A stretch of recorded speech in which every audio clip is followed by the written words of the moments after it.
Burning XENFTs completes the XENFt protocol series we set out to make. Before we continue with X1 infrastructure, we do have some goodies we need to dust off the shelf. Burning XENFTs is one of them. It's nothing big, it's nothing complex, but it can be very useful later down the road. So let's dive right in. So today Zenzu delivers this menu. First we do an overview of the XENFt protocols that we now have made. We do a little recap of ordinary XENFTs, what they are and how they work. We do a recap of staking XENFTs, and then we go into the burning XENFTs, which is now about to go live. And we talk a little bit about the utility for them as well. Let's go. Disclaimer, nothing of this is financial advice. You speculate at your own risk. Things can and will change. Stay updated for changes. This is educational content only. We set out to give Zen utility in various forms, so we invented the concept of XENFTs to amplify Zen minting. We have ordinary XENFTs, we have staking XENFTs, and we have now burning XENFTs, which we will introduce today, finally. But first, let's do a recap of the first two protocols which can issue ordinary XENFTs and staking XENFTs.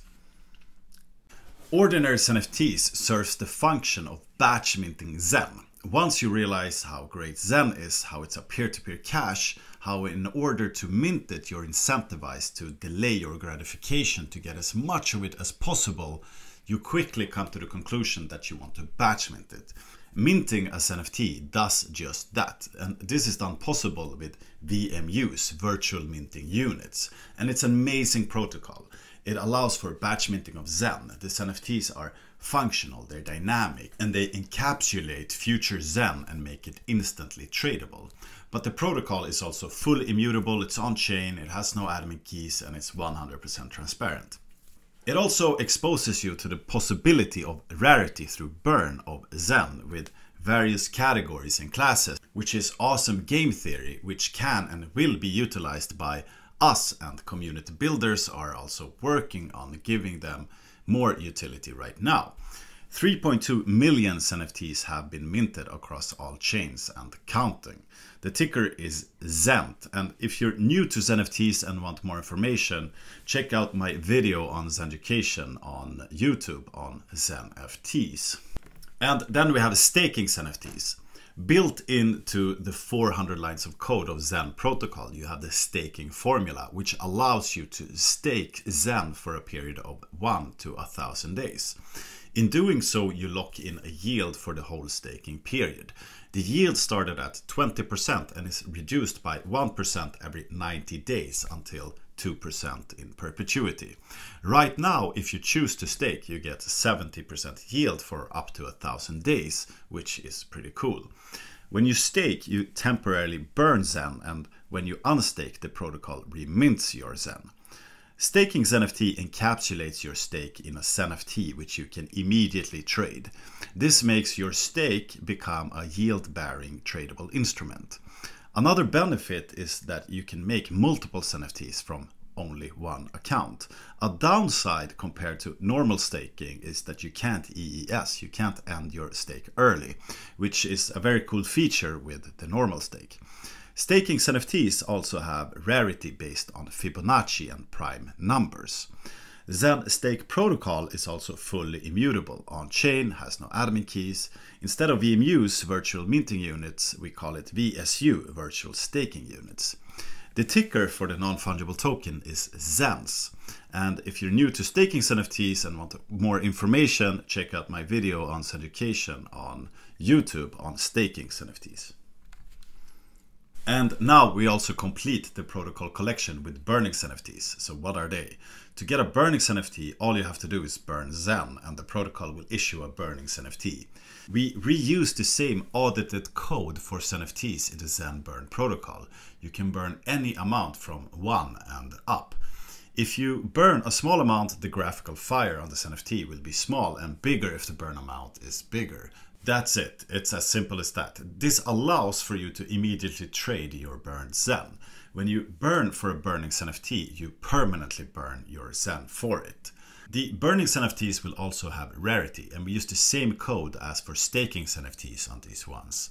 The rarity scores are based on prime and Fibonacci numbers. What's cool with prime and Fibonacci numbers is that they appear more often earlier than later.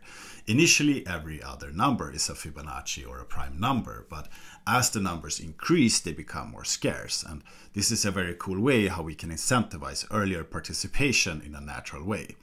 If you don't know what prime and Fibonacci numbers are, you should Google it and learn what they are, or watch my video on staking XENFTs where I gave an explanation. If the rarity score is above 0, that is, if it has rarity at all, your XENFT will be purple. So burning XENFTs can come in two colors. The ticker for burn XENFT is XENB. Burning XENFTs allows for you to trade your burn record. There's no real reason to actually burn Xen for a burned XENFT other than this. You should consider burning your precious Xen for it rather than burning it for something else where you get another token in return with more clear utility. We are with this just basically releasing tech that can be further utilized. There are builders in the community that are right now actively working on using XENFTs for further utility, and this is another tool for them to use. For X1 and the XN allocation, it's pretty straightforward. Burning will create a burn record, which makes you eligible for the burn record bucket of allocation. We've also planned to allocate 100 million XEN for XENFTs. Rarities of all types of XENFTs will get some sort of amplification, but exactly what and how is not set in stone as of now. But the rarity will be connected to the burn amount, so if you burn just 1 Xen, you will get almost nothing. So let's do a little tutorial of how it works to mint a burning XENFT. You go to xen.network, but if you want to try it out like I'm doing now, you can go to preview.xen.network and you then choose X1 DevNet. You then go up here to XENFT and the burning XENFT tab. You then simply press mint XENFT and the amount you want to do. So let's do 100, and you then have to approve the Xen that you want to burn, and you enter a number. So you can either choose max, but I recommend you just approve what you want to burn, and then you approve this transaction.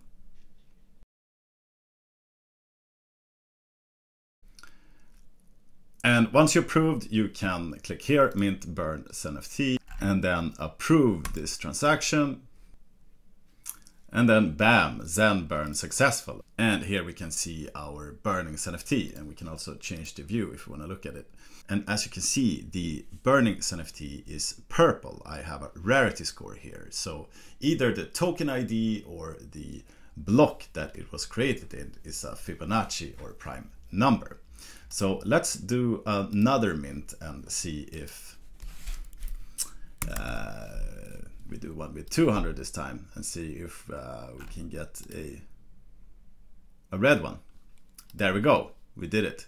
So this one we minted and it has a rarity score of 0, and that's why it was red. So simple as that. And if you click here on the marketplace, you will also get directly to OpenSea or wherever it's being traded on.